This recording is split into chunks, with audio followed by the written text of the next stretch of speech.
But we do have a special segment today talking about profiting in a bull market. We'll be talking about some patterns and technical setups to keep in mind. So let's get into it. So I think before we kind of get into it, let's talk about kind of understanding bull markets, some of those key characteristics, and why these technicals and patterns really do matter. So some of the key characteristics include sustained uptrend. So bull markets are characterized by price consistency, making higher highs and higher lows over time.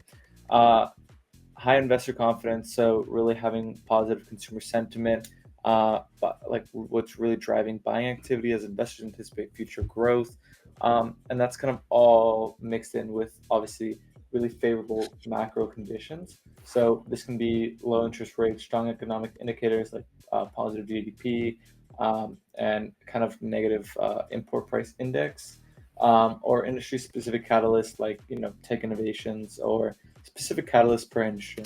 And kind of why technicals matter. In a bull market, timing entries and exits effectively can really improve your profits. I think one of the keys is really riding the trend in a bull market, but being able to find good entries and exits, I think, is one of the most important aspects of being a trader. And a lot of these patterns do provide a roadmap for identifying breakout opportunities during high volatility environments, which are pretty common, especially in bull markets. So, jumping into some of the patterns here, the keyword for the first two here is going to be consolidation. Bull flag is the first pattern that I wanted to talk about here. It's maybe the simplest in my opinion. You have a run up that leads into a prolonged period of consolidation with a well-defined upper resistance and bottom support, and then a breakout of that upper resistance line can indicate a larger scale breakout. Something important to note in all of these patterns that we're about to discuss, if you're going to trade on patterns, which patterns should only be one little drop in the bucket of all of the things that you're using to create a trade. There's never one perfect strategy or we'd all be billionaires.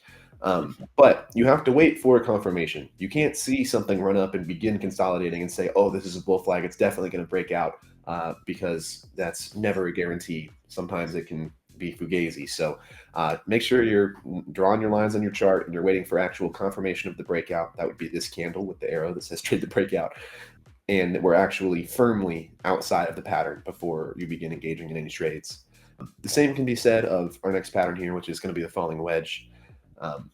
It's very similar pattern. The difference between the bull flag and the wedge is that while they both are preceded by a run up and then show consolidation, a wedge is falling, as is clear in the name, and also the support and the resistance line grow closer together throughout the course of the pattern, which is even a bigger signal of consolidation.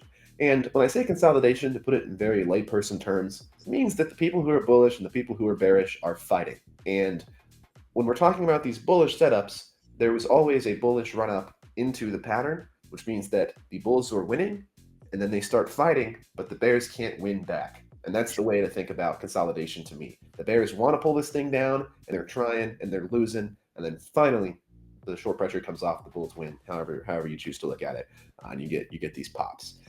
So yeah, falling wedge, bear flag, both consolidation based patterns, both very similar. Falling wedge is just support and resistance grow closer together, and it has a slight downward trend more so than a bull flag tends to. Now we're going to move away from the consolidation patterns a little bit. Double bottom is what I have next here.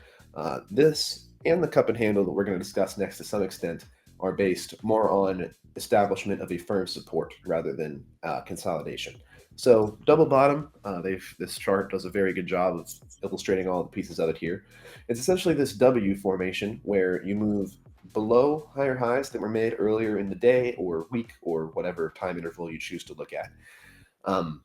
And then two strong support lines, well, I should say points, along the same support line.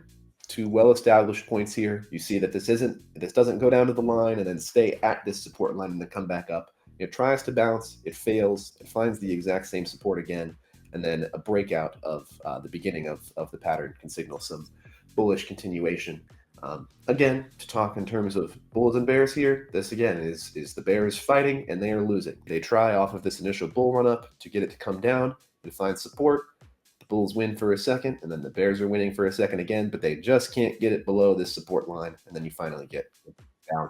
Once again, always wait for confirmation before you're jumping into any of these things. And as is true on technical indicators that we've discussed in the past and patterns we've discussed in the past, Patterns are only valid on the time frame that you find them on. If you find a double bottom that's confirmed breakout on the 5-minute, it does not mean the stock's going to run up for a week. It means that it will run up for a few more 5-minute candles, essentially, is the way that you should be looking at it. Likewise, if you're looking at weekly candles and you see a confirmed breakout, we might see 4 weeks of green, Groundhog Day, 4 more weeks of spring.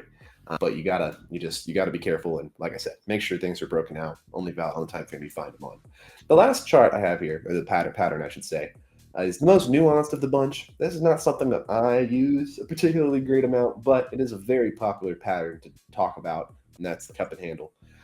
The cup and handle is defined by a nice, clean resistance line on the top of a pattern that's been tested at least a few times, and then this, I suppose, cup-shaped, for lack of a better term, semicircular sort of pattern here, where there is one test of the lower support line, another test of the upper resistance line, and then finally a small bounce that leads to the breakout.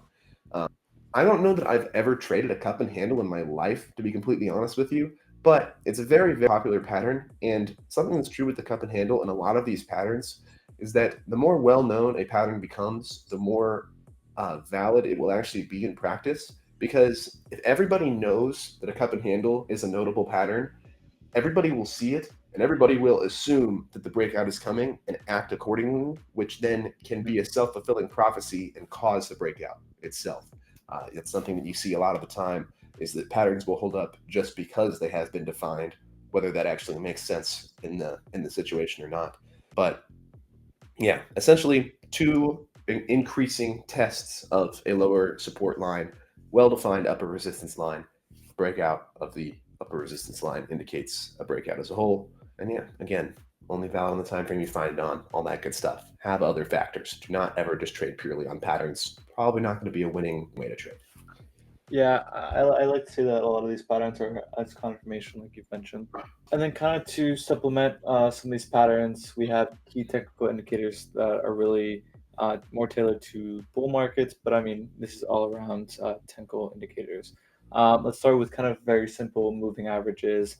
So, two of the main ones, we'll say 50 and 200-day moving averages. And the 50-day moving average really signals for short-term momentum, while the 200-day moving averages typically tracks more long-term trends. And when you see kind of a cross of 50-day going above a 200-day, that's called the golden cross, which is typically signals strong bullish momentum. But something to take into account through like several back testing, this is actually kind of a lagging indicator. Using these as points of entry and exit may not necessarily be the most ideal, but it is typically does have positive positive win rate on kind of bullish momentum. So talking about RSI, RSI ranges from 0 to 100 and measures the speed of change of price movements. The bullish range is typically between 40 and 70, indicates healthy momentum in bull markets. Definitely avoid entering trades when RSI is overbought, which just means greater than 70. If you're kind of looking for, anything below 40 is kind of more a spec trade to the upside. And I would confirm a lot of this with high volume. We've mentioned in a previous segment how important volume is, especially when kind of trading to the upper downside, because you can have kind of outsized moves when there's very little volume that aren't necessarily meant to be priced in accordingly. So, oh, and here we go. Volume. High volume during breakouts confirms investor interest. You can use volume spikes to identify key breakouts or reversal moments as well. And then lastly, we have MACD, which is moving average, convergence, and divergence. So you'll typically see a positive crossover, and this occurs when the MACD line crosses above the signal line, confirming bullish momentum. And this works well with chart patterns like flags or triangles you mentioned earlier. So. And if you're a real beginner, volume, great place to start. Very easy thing to keep up with. And if you're especially in a pattern context, you need volume. For any time you're really going to throw around the word breakout, you need volume, especially if it's an intraday sort of situation.